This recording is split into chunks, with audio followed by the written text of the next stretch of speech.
Hey, welcome to New Jump City, everybody, where we recap the week in American and Japanese sequential art. I'm your host, Christian, the guy who doesn't have the soundboard ready, Espinal.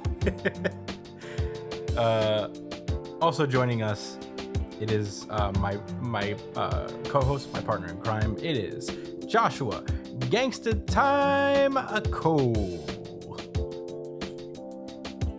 Called partner, but it should be called Gangsta Time. Yeah. Hey. Yeah. Boy, Josh Cole. I am fucking up today. I'm already off into a bad foot. Hold on. Let me give Josh the respect he deserves. Well, it's called partner, but it should be called Gangsta Time. There he is. Yeah. Also joining us, it is our producer. It is Edgelord Big News Brian. Whoa. なんというビッグニュース What's up, nerds? Hey. Bro, Samurai 8 was supposed to be fucking fire. What? Didn't the nigga that made Naruto make that shit? Yeah. We wrote it. I remember we got into like a 3-hour long argument over. We sure did. Yeah, you guys were caping. We sure did. You guys were caping And hard. I don't even for know if Samurai. there was an argument. I think we were just expressing ourselves. Like, Yeah, Okay. in the purest form. This is what you guys were doing. Yeah. That is just a cope by people with agendas. Both of you. fighting What's crazy hard. is right when it started getting interesting, it started to end. Yeah. Yeah. Can you imagine one of the big man. three? One of the What big the three fuck? just had their series canceled. It was crazy. Kishimoto was like, whatever. Whatever. I'll just go back to fucking up Naruto. It was basically- fucking legs. Samurai 8 was basically like the equivalent of Michael Jordan going golfing. You know what I mean? That was his baseball Oh career. shit, baseball. That was his baseball Yeah. career, for sure. Well, that was that. We have a lot of manga to go through.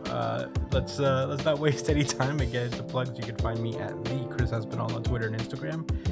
Joshua Cole, where can they find you? At JD Cole_37. That's on the gram. Hit me up. That's where I'm most active. And on X at New Jump City Josh. Follow me on both. Hell yeah, Brian. You can find me at b.esp on both Instagram and Twitter. And if you ever want to catch me when I'm X. streaming, you can find me at twitch.tv/itspunchline. Yeah.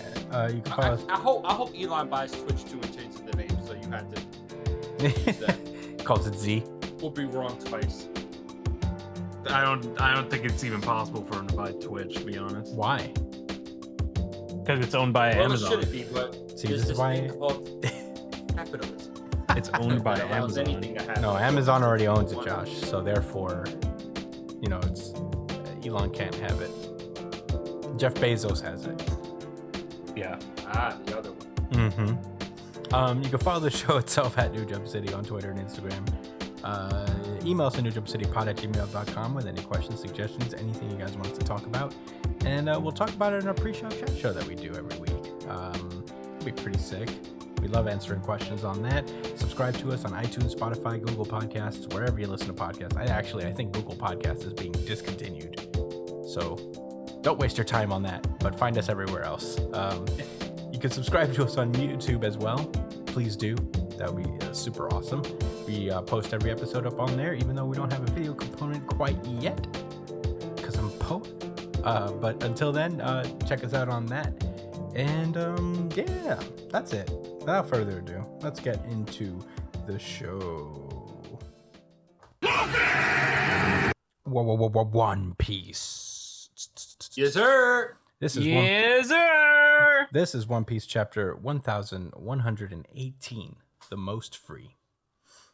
Last we left off, a lot of stuff was popping off. We had the elders pulling up to the Iron Giant to destroy the message. We seen other images of the folks all over the world reacting to the news that Vegapunk was dropping. Zoro pulled up on Nostro, managed to block his attack, which was pretty sick. The giant pirates started to get away, pull away some, and of course, we had Warkery destroying the Iron Giant and thus cutting off Vegapunk's message, which leaves Mercury is the big giant bird. No, for those that aren't. No, Warkery is deep the into one. Warkery is the warthog, the boar with the. That's not him.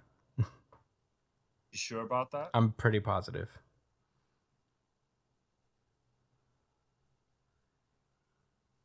Anyway, we start this chapter with another cover page where we see Yamato and starting his journey across Wano, and I suppose we're gonna get some more revelations about Wano coming forward. Huh? Nothing. Oh, okay. So yeah, we pick up where we last left off with One Piece. The giant is falling into the sea, and the transponder snail within it is staticking up, and the Iron Giant starts to think to itself, thinking, "Joy Boy, where did you go? Want to see you. You were there, Joy Boy. Strange, so strange." And as it sinks to the depths of the ocean, the Marines are looking up at Warkery, who is just like, "What the fuck is that giant boar doing there? What's happening on Egghead?" And we're seeing around the world that the broadcast was cut off. The elders then start to ask how many Vegapunks are still alive, and York reveals that there are 2 left, which are Lilith and Atlas. A 1, a 2, a 3. For free. What's that from? That's the Tootsie Roll commercial. Tootsie Pop. The owl. Yeah. Yeah, I would see it all the time. I remember it. It's a great nostalgia pull. I'll give you that one. That's what I'm good for on this podcast. References to old, like early 2000s commercials. And obscure. Yeah. Yeah, remember the lima bean from Jimmy Neutron? Yeah, that was a good one. That was a good one. That was a good reference. That looked exactly like All for One. I'm not gonna lie.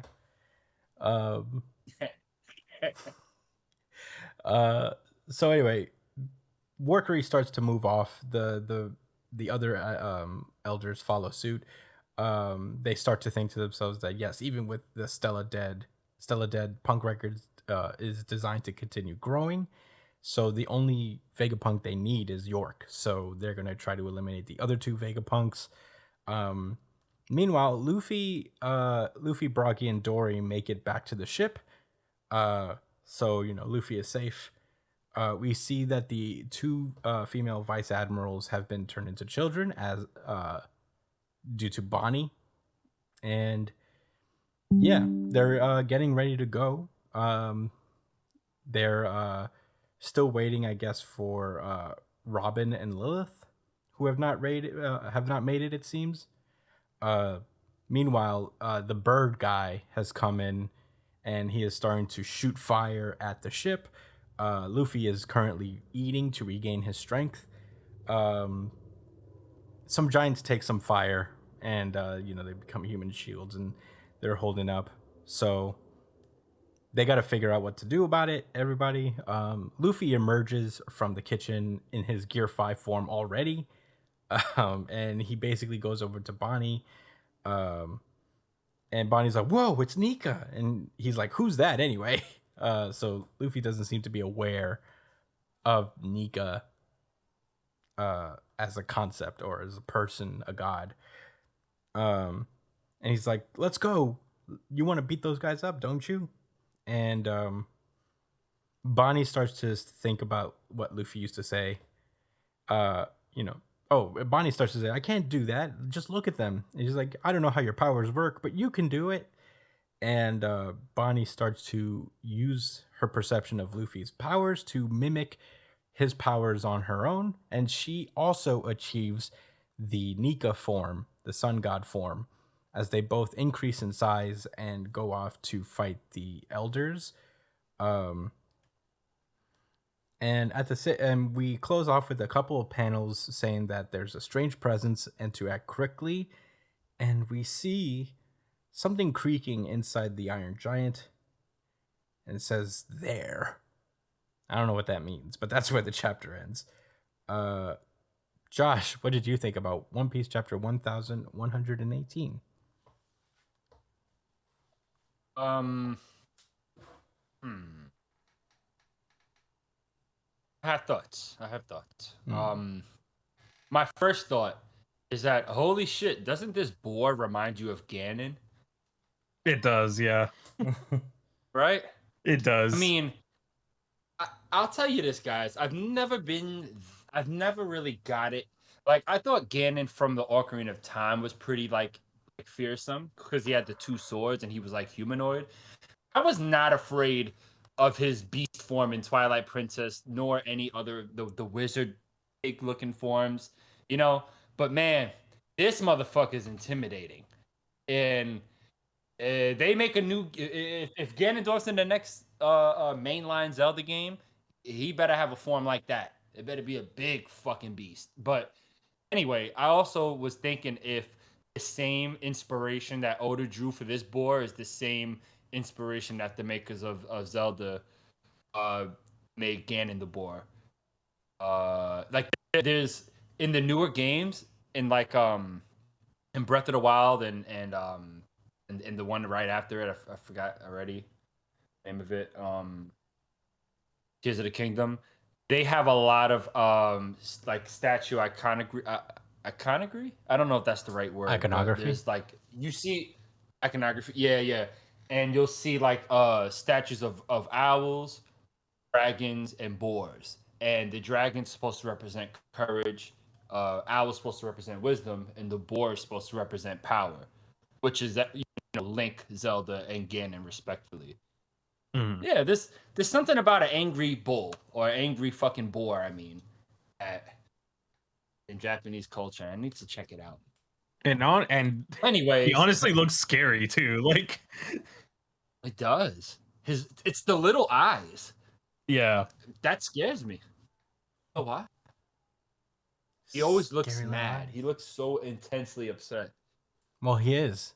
He is always intensely upset. These are the elders. They're always pissed off. Yeah. Well, yeah, a lot of interesting developments in this chapter. First of all, Luffy made it to the giant ship, but the rest of the crew didn't. So I hope this isn't another split up situation. I don't know how you guys feel about that. Maybe you guys can comment on it if you want during returns. But I hope that doesn't happen. But it just Luffy landing on the giant ship is I guess was supposed to be this iconic thing. It sure doesn't feel like that in the midst of all of this chaos, I'm sure we'll probably get to really feel that like that fandom of the Giants when we get to the island and the whole crew is there, and then we see Usopp there too. Because I really like how Luffy was like, "Is Usopp here yet? What about Chopper?" Because those are the guys that really, really want to see the Giants, and Usopp has story implications. yeah. Chopper didn't get to see So- the Giants. Yeah, Little Garden. Whiskey Peak was right after, right? Yeah. Whiskey Peak was before the Giants. Yeah, Chopper didn't get to meet Dorian Broggy, but he did meet Kashi and Oimo. Wait. Sorry.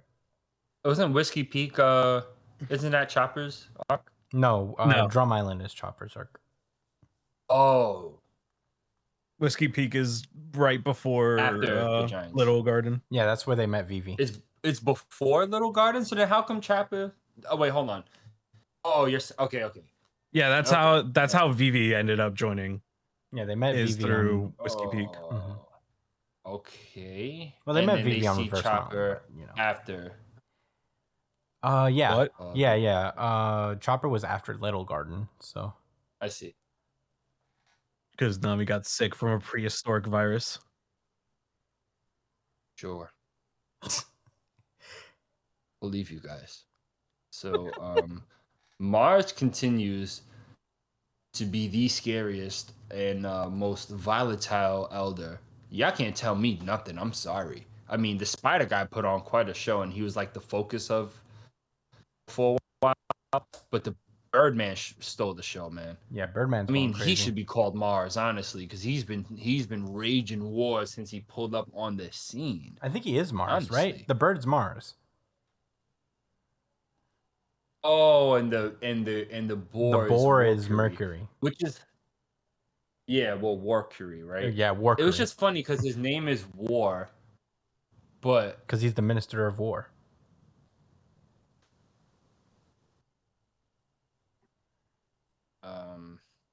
yeah, And his name has war in it. It felt like a shoe-in. Yeah, no, it's just it's weird to me. What the hell? You okay? Hello. Hello? Nah, yeah, I'm sorry, guys. My laptop is bugging. I'm having some technical difficulties. It's trying to update on its own, but I stopped it. Thank God. Where was I? I was mixed up with the names because Mars is like war. He's like the god of war, Mm-hmm. and then you have Warcury. So I just assumed he was Mars, but there's literally Mercury in the name. But Warcury could also be for warthog, because he's like a hog. Yeah. There's a lot of whatever. Yeah. I'm just trying to validate that, I got mixed up for good reasons. So, all right. So, I was totally surprised by Bonnie's transformation, and one of y'all called it. Either you, Chris, or I think Brian, it was me. one of y'all. In particular. One of y'all called that like her power was so much more than just time. Like it was about like different realities or something like that. Like this had it is. like there was so much more to the fruit. Yeah. There's definitely more to the fruit. I'll explain when it's my turn. But yeah. Sure. Well, I mean, those are my thoughts generally speaking. I think the biggest thing for me was I guess whatever. Brian, what are your thoughts? So Chris, the reason why the robot was saying there is because in the beginning of the chapter he was just like, "Yo, where the fuck is Joy Boy at? I thought he was just here. Joy Boy was right here." And then now that Luffy's Nika again, he's like, "Oh, there he is." But I feel like maybe this could be a misdirection. What if there's a chance that Nika is actually Bonney? That would be crazy, but I don't think that's the case. What if that thought came across my mind too? I swear to God, Brian. I think you might be onto something, bro. All right, what if Luffy's Nika, but Bonney is Joy Boy? Oh, I don't know. They're two different people. Yeah, it's hard because there's nothing saying that Joy Boy and Nika are the same person, right? Well, I mean, Joy Boy is presumably the previous wielder of the Nika fruit, and that's like, presumably that is what the implication is throughout everything we've seen. Well, it's not even an implication. They said as much last week, where they said that like Joy Boy like had the powers of Nika. The reason why I say this is because why does it wait? Because Luffy went into Gear 5th, like, let's see, where was it? He went pretty immediately. They didn't even show his transition into it. Yeah, and the moment that the robot kind of wakes up again is when Bonney does it. So that's the only thing that made me think, okay, there might be something more to this than we originally thought. When it comes to Bonnie's fruit. And Saturn himself made adjustments to it, right, Danny? What do you mean? Like, didn't he experiment on Bonney with the fruit or something? So that she was born with it or some shit? I gotta reread it because I don't remember exactly. But they fed her a fruit. She had a disease. Maybe that's it. Yeah, they fed I her thought- a fruit, and it obviously wasn't, the Nika fruit, because at that point, Luffy already had it. Either way, I have my suspicions about this, and who knows if we'll find out anytime soon. But it was really cool to see Koza and them in Alabasta just chilling, listening to what the fuck is going on. I envy you guys. I envy We y'all even see the Whiskey Peak so crew. deeply.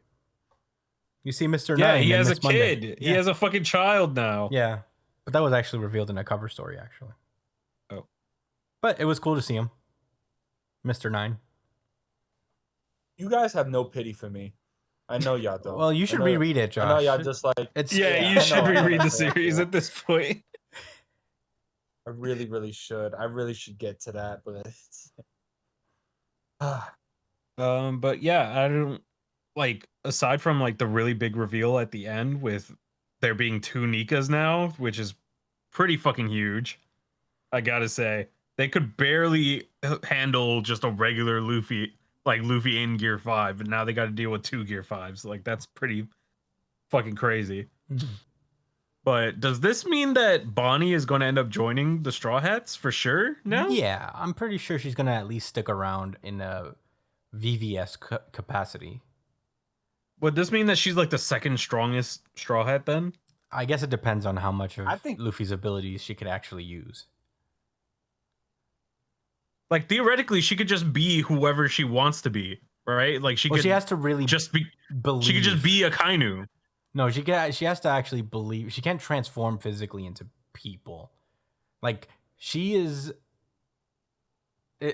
Her devil fruit, from what we understand, by how Vegapunk described it, is that if Bonney believes that it is possible, she can do whatever she wants. She can pull abilities from different realities, per se. Well, So you know, basically, she Chris, could have every not devil. to- Yes, in theory, she. Yeah, pretty much. It's very vague, and I So think I'm gonna obviously. go ahead and say yeah. Yeah, it's vague on purpose because we're supposed to learn more about Bonnie's fruit later, but I'm pretty sure, as Vegapunk has described it, is that Bonnie has the ability to tap in to The powers that multiverse. the multiverse, and whatever she believes is possible, she can make possible. That's And for what it's worth, But she I has to think like this is, fucking like, believe, not- like she could do it to her core. I don't. I think that was her awakening. By the way, Yeah, it's yeah. like not this right now, like her turning into Nika, but the ability to have the different. When she started to realize she could like create, like tap into different futures or realities or whatever. Yeah. Per se. I think that was her awakening. So an awakened fruit should be able to do powerful things like that. I don't think this is a reality warping esque fruit Mm-hmm. like laws. yeah. She She's a low key could be the powerhouse. strongest character in the series at this point. But yeah, those are my thoughts. This is like a pretty big fucking chapter. Yeah. This was a shorter chapter, only 13 pages, 14 pages. I liked it a lot. I thought this revelation was pretty sick. A lot of people I hear, I don't know about you, Brian, I don't know what you hear on the streets, but there are people who are unhappy with this. Yes. There are people who are saying, this is a fucking fake power up. This is a fucking fake power up, bro. This shit ain't fucking real, bro. She's not actually Gear 5, bro. She's a Well- fake. Well, she is not actually Gear 5. Here's the thing. I think Bonney actually has the time fruit powers. And Like she's a lot Toki, whatever yeah. it is. Yeah, because I think like Luffy, she didn't understand the true nature of her powers until later. It can't just be because she ages people. That was what we knew. We thought it was like the age fruit or something, but it is clearly more, seeing as how she can like tap into the multiverse. And I feel like that's So very to much speak. closer to the time fruit's ability. So she could send herself 20 years in the future. Yeah, that's the thing, is that the way Toki used it, we only saw her be able to send herself forward in time and not be able to travel back. So, maybe even Toki couldn't reach into its full powers like Bonney is currently. But that's my theory, is that I think, Oki was a lot more timid too. yeah, she wasn't like a fighter type per se. So I think like Bonney is probably awakening the time fruit more than she ever did. If that is her power, but that's my guess. I wonder if Bonnie can distort the future of other people.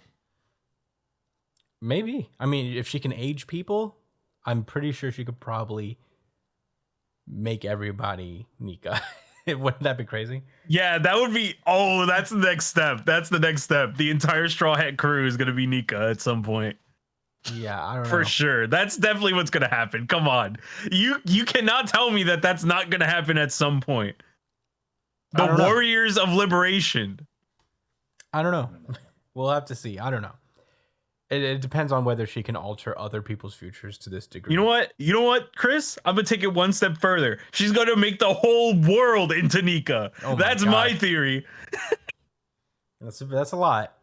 She's gonna make the entire planet Nika. Well, she turn has the to. planet Looney Tune, and then when it floods, it's just gonna spit the water out. Yeah. No, everybody is gonna just chug the Everybody's water. gonna chug the water. Everybody's gonna drink it. Yeah, they're all gonna pull out a fucking giant straw and drink the water. All of them together.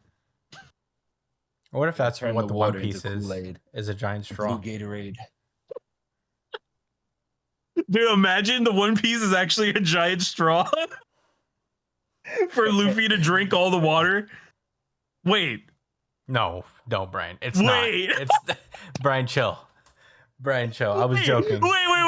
No, I'm kind of cooking. I'm actually kind of cooking right now. I'm not gonna lie. I was cooking. First of all, I was the one who said it, but also, but I don't think that's what it is. Sure. You're just scared. You're just scared because if I am that's scared. what it is, that would not be good. I wouldn't like that. if it was real, you would hate it. That's why hate it. Yeah. you don't want to speak it into existence. Yeah, no, that wouldn't be good. I wouldn't want to Bonnie this situation and make it real. I don't want to believe it enough. It becomes real. I mean, all right. So pretend like you're Goldie Roger, right? You reach Laugh Tale, you get there, straw. And it's a giant fucking straw. You work your entire life to get here. You had to travel the world twice to get to this exact spot, and you see a straw. Would you laugh? Yeah, I guess I'd laugh and turn myself over to the government to be executed.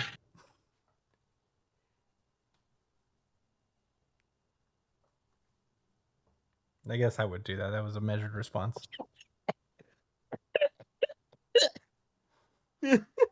Not doing it. I don't know. I feel well. I don't know. I don't know why people are mad at this twist. I thought it was pretty cool and it was built up enough. When we started seeing Bonnie's powers and how Vegapunk described it. As soon as Vegapunk described it, that's when I was like, oh, she's probably going to access Luffy's powers for sure. I guess it just, for other people, it feels weird to see two, because Gear 5 is such a recent power-up. Mm-hmm. So I guess it's weird to see somebody else have it as well. Yeah, we don't know. Are the streets hot about it? Yeah, they're not a fan so far. Well, generally, or just enough of a crowd? Generally. Or just enough of a crowd. Well, here's the other thing is that her Bonnie accessing, Gear 5 and being the most free is more of a physical manifestation as well as to how Luffy makes people feel when he encourages people to fight. Like, he's done this for other people, just not physically turned them into Nika, but he has made them he has inspired people to fight for their freedom. And Bonnie is just no exception. So this is just more of a physical and symbolic representation of Luffy's influence whenever he meets somebody. It's also beautiful to see it for Kuma, who was such a big fan of Nika, that now his daughter that he worked so hard to protect and sacrificed so much to do so is now the exact warrior of liberation that he's always dreamed of. So, there's a lot of heart behind this twist. Powers, notwithstanding how much she can use of the ability, which my guess is, at least right now, it's not going to be very much. I don't know how much she'll be able to really maintain this form. So, because there is the limiter of Bonnie needing to fully believe, and believe that something is real for her to manifest it. So she needs to understand the full extent of Nika's powers in order to use them. So we'll just have to see. I don't know. There's also the stuff with the robot. There's a creek, so I think he's going to come back up and make some sacrifice play or something. Veggie comes up and he joins the Straw Hats. Yeah, him, Kizaru, everybody's joined the Straw Yeah. Hats this arc, Brian. Yeah, Kizaru especially. He's gonna join. He's going to take join Kizaru. He's be like, we got to go. You're a Straw Hat now. I have faith in Gotta Kizaru hope. still. Okay. He The needs light to to lock combat in. the darkness of Teach. Exactly. He needs to lock the fuck in, bro. He's never going to lock in, guys. He is. He has to. He has to lock He's in. never going to lock in. I'm sorry. Chris, have you given your thoughts? I have. I think that's it for me. I really like this chapter, and I'm really cool with this Bonney as Nika, or tapping into Nika's powers twist. I think it also, one thing I forgot to note is that I feel like Nika and Bonnie's power specifically comes in a time where Vegapunk has described the devil fruits in general as being something that manifests out of people's beliefs and desires in the world.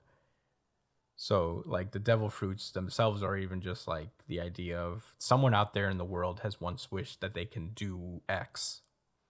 You know? Bonnie is just like got the fruit that does all of it, I guess, but I don't know. Maybe that's something So to the vague. secret of the devil fruits in general. But anyway, those are really all my thoughts. Josh, what were you going to say?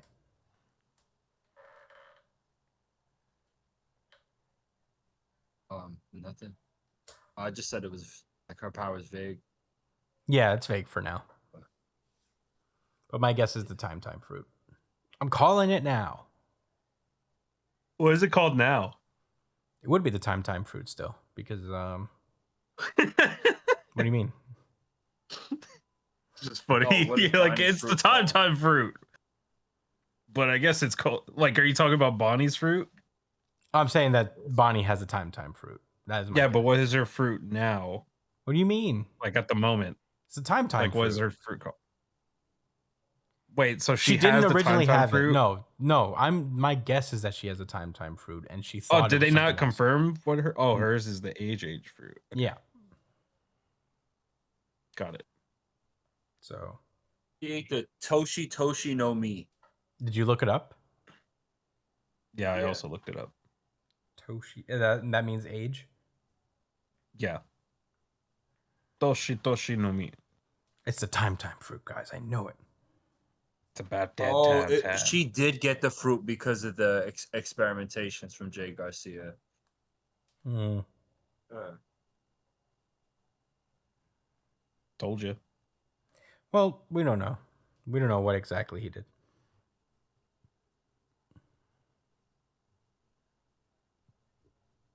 All right. On to the next. Yeah. You guys ready to move on? Any rebuttals? Yup. Okay, let's do it. I hope he turns his sword into some guns. Kakurabachi. And with that, I'm gonna toss it over to Brian. All right, gang. So last chapter, Cloud Gouger is done. So that shit finito, done. And now my boy Chihiro got his fucking Enten back. The goldfish are swimming once more. So the chapter begins with basically explaining how Chihiro got into the storehouse. And basically Hakuri explains that that his dad is inside of the storehouse, and they're at the fucking auction, and the dad is inside the storehouse, but they're making it seem like he's there by projecting an image of himself that comes from inside of the storehouse, or like it's being projected from his mind. and I guess he registered Chihiro into the storehouse so that way he could send him in. Um, so that being said, we now cut back to the fight inside of the storehouse, and there's a bunch of little goldfish swimming and scattering around. And the dad is like, "Yo, we made a deal, bro. Give me the fucking sword back." And he said, fuck you, bitch ass boy. You should have been a better dad." And he's like, "Well, whatever, bitch. I'm gonna kill you." So they start fighting. And honestly, the action sequences in this chapter are fucking phenomenal. Like, you get fucking Chihiro sends a slash that just barely misses him. The ground starts to like shoot out and coil around trying to grab Chihiro. They look like cyber dragons from Yu-Gi-Oh. Yeah, and it's just like so dynamic. It's just like he's like jumping around, dodging these things. And then he starts throwing grenades at him that were planted inside the ground, I guess. Chihiro starts dodging them, and then he ends up inside of a fucking, like, they're all scattered all around him. Grenade And palooza. all these grenades are just scattered around him, and then Chihiro, within a fucking amazingly dynamic 2 panels, he cuts one, and then it cuts to the next page, and he's like doing a flip and cutting them all in half. I'm sorry, that was one of the cleanest panels I've ever seen. Yeah, that is one of the hardest shits I've ever seen. Yeah. And the dad is like, "What good is slashing them with my spirit energy imbued?" So basically these grenades were primed to explode even if Chihiro got rid of them. So even though he got maximum swag points, he still couldn't get rid of these grenades. So he calls for Hakuri, and then Hakuri, oh no, actually, so he slashed all the grenades, but he also put a bit of Kuro into them. Put a bit of the goldfish energy into them so that Hakuri can lock into them and transport them outside of the storehouse. So all these grenades that are about to explode.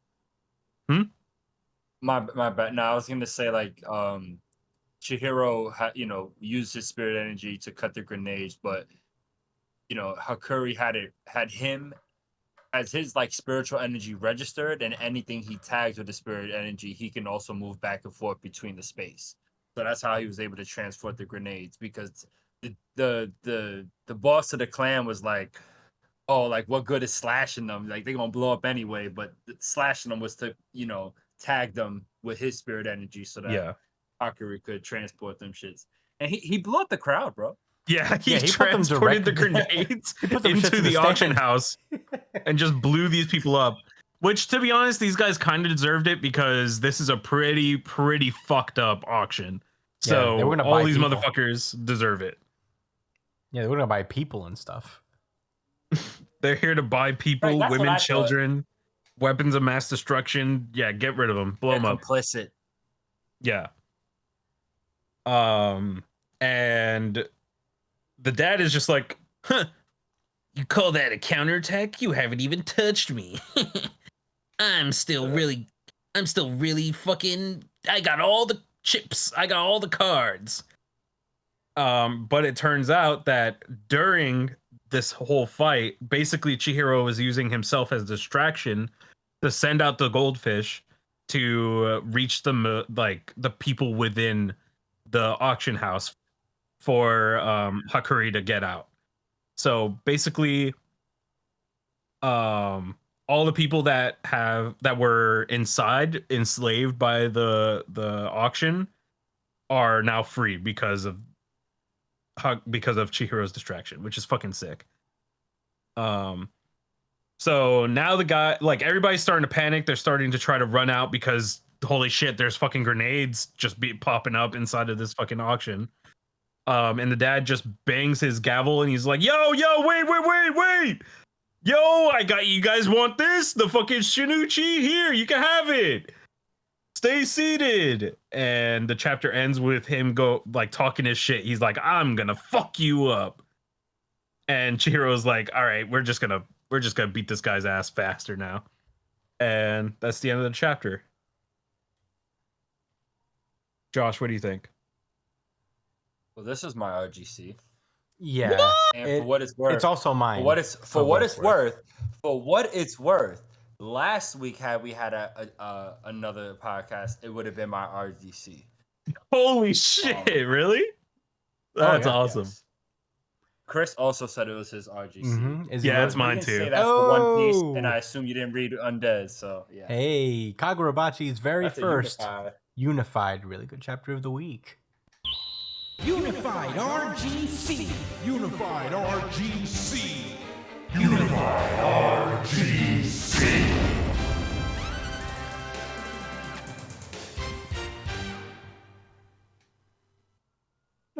Go on, Josh.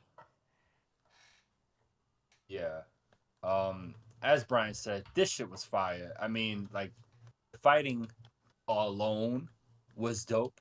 You know what I mean? But I'm invested in the dynamics of the father's relationship with Hakuri, and also the the joint efforts of Hakuri and Chihiro to take this, like, to literally to murder him. Like, that is the only option, it seems, because he's not willing to give up. I mean, he said it himself. He's willing to die to keep the Rakuzachi going and the storage house, you know, to remain his, etc., etc. But you know, that kind of brings me into thinking about that conversation we had a while back during the pre-show about, like, the character's morality, you know. And we all talked about Chihiro, how, like, you know, he's obviously like a decent, like, he's a good guy because he cares about, like, the innocent, and, you know, he goes out his way to help others even when he's trying to handle something he needs to take care of. But I just think that in this arc in particular, it was handled so smoothly. The fact that, you know, Chihiro pulled up to this situation because he wants to get his father's sword. That's his number one goal in life, not to save the world, or et cetera, is to get those swords back and then try to, you know, do right for humanity, etc. And, you know, he didn't have the intention of taking down this Rakuzachi auction where they, you know, sell humans and other devious, horrible things. So, like, he didn't pull up like, oh, I'm gonna shut this whole shit down. He probably didn't care if shutting it down meant getting his sword. He was cool with that. But, you know, he was able to really get behind Hakuri and find companionship with him because of his morality, and he related to the fact that he, you know, he felt the way about how he was treated, how Hakuri was treated within his family, and how, like, he wanted to, you know, shut the family's operations down. Like, he came, it wasn't like this, like, oh, I'm gonna help you and save you. He just was like, bet, like, I got, like, you know what, like, it's gonna help me get my sword, and I will, like, he's fueled further by his friend's goal, you know, by like his other companions' goals. And I just felt like that was handled really well. Like, that's like, for me, a sign of good writing, like the mark of good writing, and shows that this series has so much more potential to it than just flashy sword fights. I mean, but that's dope too. I'll take that, and the cool poses and stuff. But yeah, man, what else to say about the chapter in particular? The boss, Mr. Sazanami, I think, whatever. Mm-hmm. The old bastard. He could give it up, man. He's strong. I mean, and it makes sense that he can manipulate his own space and do a lot of crazy shit that wouldn't be possible in the regular physical world. They fought against other strong sorcerers so far, but a sorcerer with this much mastery within, like, their own imaginary space, this is tough. And he was summoning swords and grenades, bro. Like, This is a tough fight. This is a big test for Chihiro. I think we all know he's gonna come out in the end or whatever, but this old dude is not gonna fold like soon. Awesome chapter. Your man's he's scared though. He pulled out that sword and said, I'm about to sell that shit before you guys smoke me. It's like, we're gonna get that bread first. He's all about his get him outta paper, here. no matter what. I'm gonna sell this shit before you guys smoke me. He said, "Get rich or die trying," and he meant it. I'm about that fucking money. Don't fuck with me. Let 50 Cent down? No way. I'm on that Sigma male grind set, my guy. Grenades went off in the audience. He hit that gavel with the hammer and said, yo, this ain't finished. Y'all niggas soft. Y'all scared of some grenades. You got scared to About get sell blown this, up? like this Shinuchi enchanted blade. And they came back. They came back and sat down. These are gross, nasty people. And I must assume they want to do the worst things with this sword. I got the new Roku Hero 1s over here. Unspeakable things.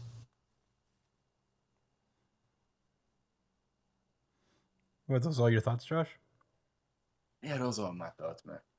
Uh, Brian. Oh no, Chris. What were your thoughts? yeah, it's my turn. Really great. I love Kagurabachi. It's been such a great read. The art is just fantastic when it gets to fights. Yeah, this was just super cool all around. The fight overall, using Chihiro's energy to kind of like lock on to every to the people and get them out covertly is so cool. I wouldn't say that, like, I think Chihiro's a very moral person. I know he's out for the swords, but it's really more of a responsibility of power thing for this exact situation that he's trying to prevent, actually. So I think it's like part of it is like he's trying to protect his father's legacy and not let his swords fall into the wrong hands. But he also understands that, like, if these swords go into the wrong hands, more people will suffer like they are in this auction. So I think he's like a really noble guy. He's just very pragmatic, and he's very understated in his search for justice. But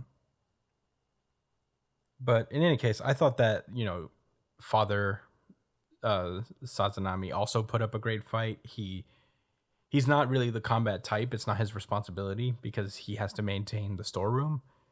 But he's given it up. He really made himself more of a threat, and all he needs to do is sell the sword and he wins. So it's all very interesting to see. I can't wait to see how this turns out. He's got to sell this shit fast, but I don't know how many people are in the mood to buy anything right now. Chihiro's coming for him. Yeah. Them fish? Yeah, how smooth was that move? He scattered them fish thinking that he thought it was gonna be an attack, and it was a utility move. Mm-hmm. So like Chihiro's that guy. Yeah, he is. Ain't chess out here, yeah. Yeah, very unique fighter in terms of Shonen Jump protagonist too. He's very he's got his head on straight all the time. He's got the skills physically, but he's also just like a mental powerhouse almost. And we don't get that much in Shonen. Last time was like Midoriya, who's like kind of a heady fighter. So it's cool to see it in Chihiro. But yeah, those are all my thoughts. I thought this chapter was so good, and it's kind of like a statement for Kagurabachi in its early days. Excited to see more from Kagurabachi. Josh, what did you think? It's my turn. Oh, it's Brian's turn. Oh, sorry. But I actually did want to say something real quick. Go ahead. I think like Chihiro's stoicness and like also like you said, like that I guess like him being very pragmatic about like how he goes about his goals and what he wants to achieve and how he feels, his version of justice. But like with all that stoicness, it made that moment against that other the tree branch sorcerer with the tattoo that killed his pops or whatever, that helped kill his pops and steal the swords. It made that moment really like hit when he broke down. It was like started asking all of those questions, and like his mind started going crazy, and he had to refocus that. The the moments when he has his rage is I feel like gonna be really like impact, like much more distinct and impactful than like the average shonen character, because he's shonen like generally protagonist. so composed. So when he does Mhm. kind of lose sight of himself, it makes sense. You know what I mean? Yeah, Like it just composed, right. you just feel it more.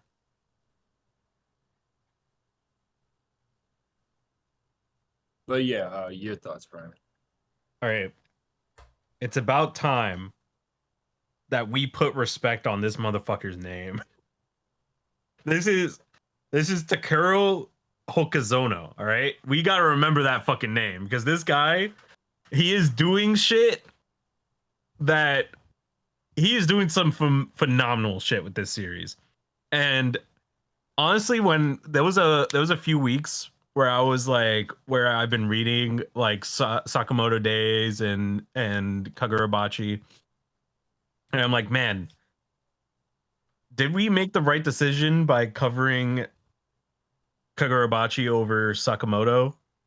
And the more I read it, the more I'm like, nah, this series, like Sakamoto's fucking great, but I feel like the things that Kagurabachi is doing is so fucking unique for a shonen at this level, at this point in the series. It just feels so like tenured and so fucking like vetted. You know what I mean? It just feels like it's so natural to him. It's honestly fucking impressive, like how a series can start like already with a crazy pace like this. Like it was action from the start, and it's all paced so perfectly. Like the action is so fucking incredibly well done and composed. Like the stories are so mature and well thought out and put together. It's just fucking excellence from this guy. This guy is the future of Jump. And I don't think that Kagurabachi is going to be the series that he really blows up on. To be honest, it like because I don't see this going longer than like 100 chapters or 200 chapters, in my opinion. This doesn't feel like a series that's going to last that long. So I think he's only going to keep getting better, and I think the next series he makes is going to be the one that blows the fuck up. Be careful what you say, Brian. We said the same thing about Undead Unluck. And we were fucked over. How it's not even close to ending. But I just feel like once he gets all the swords, then like what else is there for? Well, I guess he has to beat the fucking sorcerer mob or whatever. But I feel like that could all be done within 200 chapters, maybe. I don't know. Maybe they add some more to the series. I mean, the power system is a lot more complex than I originally thought too. So there's that. But I don't know. This is Pokazono is a fucking legend right now. He is so fucking good, and he's been on a tear for 38 chapters. He's just been nonstop, always trying to make his chapters entertaining, always trying to make his characters true to who they are. It's just really, really impressive stuff for a new mangaka. You know what I mean? Like I say this almost every week, where it's like it takes a lot of time for people to find their footing, and he found it basically within the first 5 chapters. Mm-hmm. You know what I mean? It's like it's insane. Like his art has like usually if you go back to like previous, like the biggest series that you watch, that you've read, and you read their first chapter compared to their most recent chapter, you'll see that there's there's almost a marginal difference. But Kagurabachi it's found that already from the first chapter. It's been the same shit. You know, like this is what they've been doing the entire time. So I don't know. I can only keep praising this mangaka every fucking time. Hokazono. Remember the fucking name, all right? Remember that fucking name. Yeah. Those are my thoughts. Yeah. As a side note, Sakamoto Days will definitely be on our lineup at some point. I mean, we got 2 series ending soon. So, you know. Yeah. But Oh yeah, by the way, My Heroes has 5 chapters left. That's what I heard. 5 chapters left. According to Horikoshi. For this part. Yeah. Obviously there's going to be a whole new series. I mean, I did call that before. My Hero Academia it's gonna continue. next Naruto My Next Hero Generations. Shippuden. No, it's My We'll Hero see. Academia, My Hero Academia Next Generations. Did y'all peep the color page, by the way, for Oh. Kagurabachi? Oh yeah, by the No. way, color page. Sick. I wonder who his editor is. The series is like really well paced. Mm. I think that's like one of its strongest qualities. It is paced ridiculously well. Yeah. We get explanation, we get action, chill, talk, action. Like it's balanced. As all things should be. All right. Are we ready to move on to the next one? Yerp. Okay, let's go. Bloody cross. Undead Unluck. And with that, I'm going to toss this one over to Josh.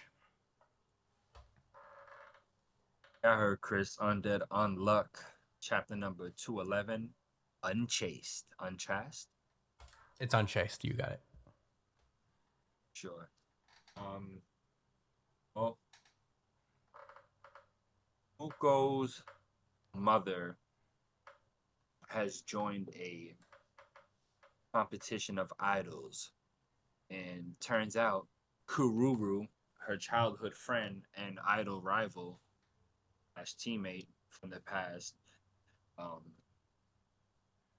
is in the tournament as well. And there was a twist. The Master Rule Soul, the big boss man of that team, interfered with Unchaste and evolved her ability. So now it functions. Well, all right. I'm actually getting ahead of myself. Yeah, I'm sorry, guys. I am getting a little ahead of myself. Soul did interfere, but we find out how a little bit later on. So anyway, we start the chapter with like a flashback from the previous loop, where Fuko was chilling with Unchaste. I forgot Shorty's name with the bob already. And With the bob? Unbacks. Latla? Yeah, I forgot her name. Latla, thanks. But yeah, her sister Layla and she's Latla. Okay. All right. Having Unchased starts the conversation talking about her ability, like thinking that her ability has too narrow of a range, and that it she feels like it only works on people who it doesn't work on people who have someone they really like or people who have never been in love. And Latla was like, "Oh, don't you dare tell that to Rip," which I guess in the previous loop he was an edgelord, so he can't hear things like he's in love with somebody. It's like super effective against him. So Fuko asks Bonney, which is also Unbacks. She says, "I'd like Kururu." And she's like, and Fuko figures, okay, it doesn't work on you. Kururu goes on to say that her ability only works on like on the only member it works on is Tella, I guess because he has a I don't know. Like he says, she's like saying how like it's off the record or whatever. Like don't be telling nobody that. But she shouldn't have even put that shit on blast. That's Karu's fault. Anyway, they come to the conclusion that there's someone that Fuko likes, and obviously it's like undead. And like the other girl's like, yeah, it's pretty obvious. You like grandpas. It's cool. Don't worry about it. So after that conversation, we cut to the present, and Fuko was talking to the newly assembled gang of what's all their names? Nico. Nico. I'm gonna call him Billy. Long right now. Billy. Billy the shooter, Teller that can't talk, Yeah. and the Kung Fu kid. It's my man's though. Oh, anyway, the whole reason they were assembled was because one of them's both of them are married. One's in love with somebody else, and the other person who has no girlfriend. They're saying that listen, we need you as a test, so you gotta hold that down, like in case to know where like when her ability like when Karuru's ability finally manifests. So it's not. I guess Fuko made a good point that like it wouldn't. They can't just use like the the audience as a cue to know if it activated or not because they're gonna be thirsting over her anyway because they're there to see her. So yeah, whatever. Teller had to be the sacrifice. He'll be alright. So speaking of Kururu, she is ready to take the stage and give her performance for the first round of the semifinals. She's going against Komachi Nanero. Yeah. But Fuko's mom notices that something's wrong. And she's like, that is not the Kururu that I know. And right after that, Kururu activates her negator ability unchased and screams into the mic. And she's actually, I guess it's like heavy metal or something like that. I don't know about that, bro. Maybe Screamo? Yeah, she's definitely screaming. It's funny because, yeah. Oh, it's death metal, they said specifically. Yeah, and the kid is like, did she always lean this hard into death metal? And right before Fuko could even answer, all of the dudes we just named before that was supposed to be like the anti negator unit ran right to her side and started like playing like for her band. Like she didn't even pull up with anybody. It was just her. She summoned them. Snatched them right from Fuko's. Fuko is totally off guard because they didn't know that her ability already manifested, and right, like, their guys just abandoned them. And then that's when Soul comes in, the Master Rule, and he's talking about how he interfered and he made Kururu's ability evolve, and it was crazy because he was like, oh well, like I seen like how you was using like people to like using like the soul powers to upgrade everybody else's powers. So he's like, I'm gonna beat you to the punch, and it's crazy because I don't know if she like if it was straight up like he says evolved, but in my opinion, I feel like he just kind of warped it because the negator abilities have been so open ended with how like they've been defining them in the second loop. So whatever, I'm sure like we'll see that change like towards the end of the arc. But Fuko's mom tries to pull up to Kururu, which is her old friend, and she's like, yo, like what's good with you? And like she just walks away, and then before she gets close to them, damn, I forgot your boy's name, the doctor. Rip. But one of the dudes like stop. Yeah, Rip. Thanks. Yeah, Rip stopped her, and he's like, "Yo, don't come any closer. She's concentrated. We won't allow you to disturb her." Fiend. Hmm. He's like, "Yo, what are you talking about?" Karuru cuts in, and she's like, "Listen, it's been 5 years since you've been on the same ticket, right?" She's like, "Yeah, this time, like, I get to fight you, and I'm gonna fucking smoke you." She's like on some psycho shit, cause she's like, "Oh, all I've ever wanted to know is what you have that I don't. I'm done losing." It's like really weird, cause wasn't she always like the best? Anyway, he's like, "Yeah, I'll prove it in the finals." That's out there. So, right before she could walk off all cool after talking all of that shit, the wives of the dudes that just like betrayed Fuko pull up, and so I thought Rip got it bad because this girl need him in the back of the head, but the other shorty pulled up with a shotgun and her kid on her shoulders. That's fucking crazy. And and of course Kung Fu Kid has his girlfriend pull up too, and she's like, well, it's good. Lotla's going crazy. She's beating the shit out of Rip. Like, yeah, we're about to get it. And that's when Fuko tries to stop them all from fighting, and then she has like the idea, and she asks them like, "Where was the first place that you two met Miss Kururu?"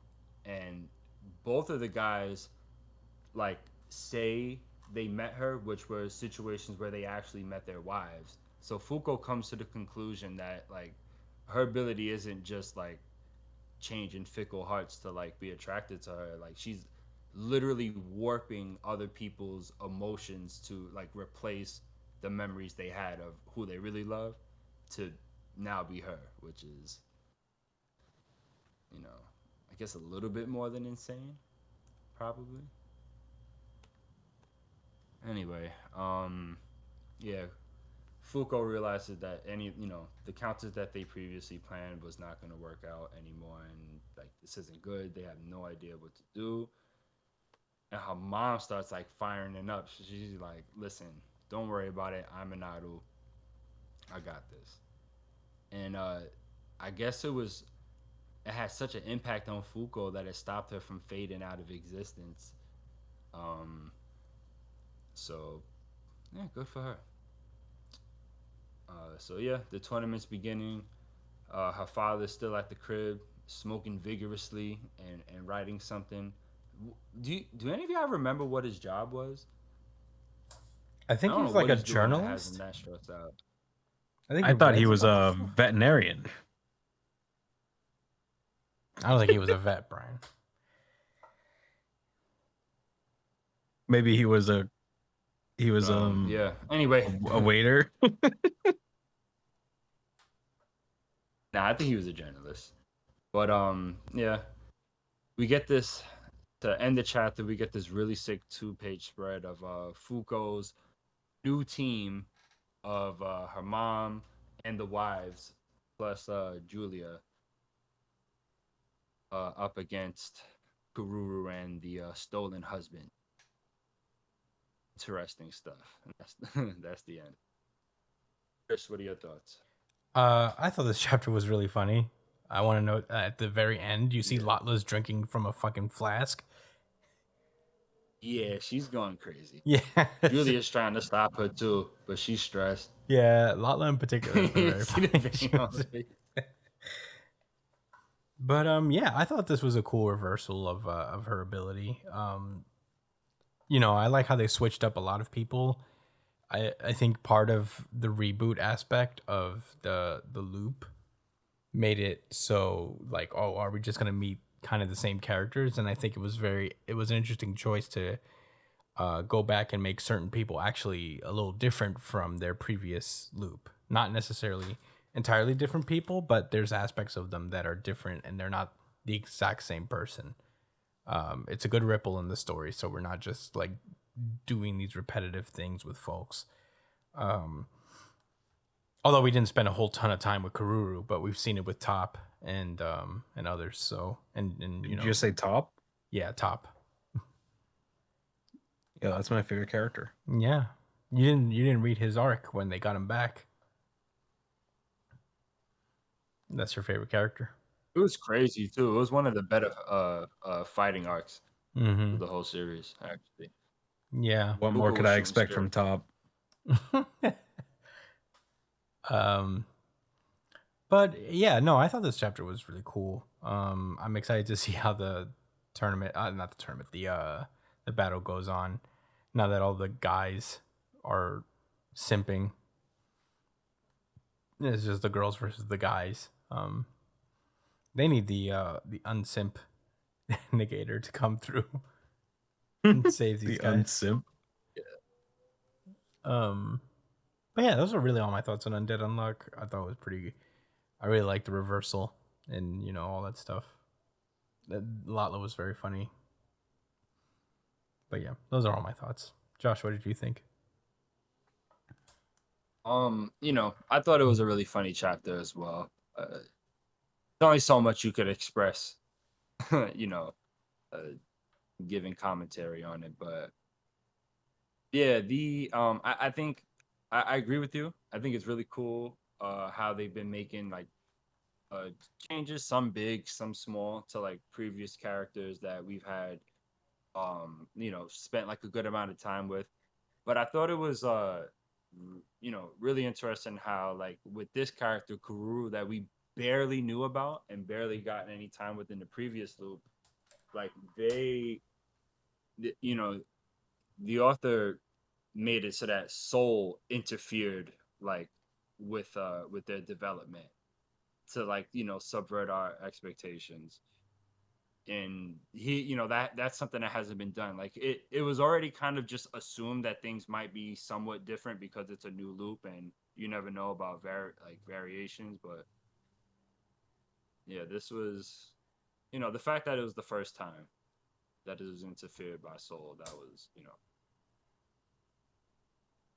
I thought that was cool. I was kind of out of left field. Mm-hmm. Use their power ups against them.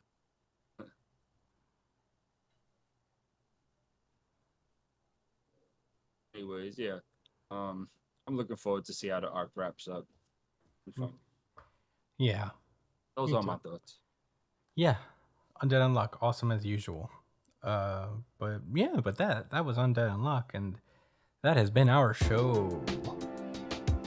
Thank you guys so much for listening. Sorry we've been weirdly irregular lately. Our work schedules have gotten a little complicated, so we're trying to Little wonky. A little Yeah. wonky. so we're trying to schedule as best we can. So hopefully everything will be back next week, and we will be there to cover it.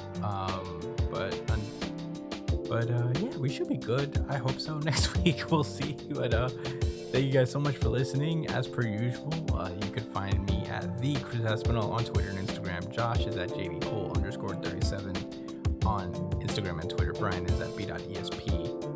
Oh wait, Josh is at jdcole_37 on Instagram, at New Jump City Josh on Twitter. Brian is at b.esp on Twitter and Instagram.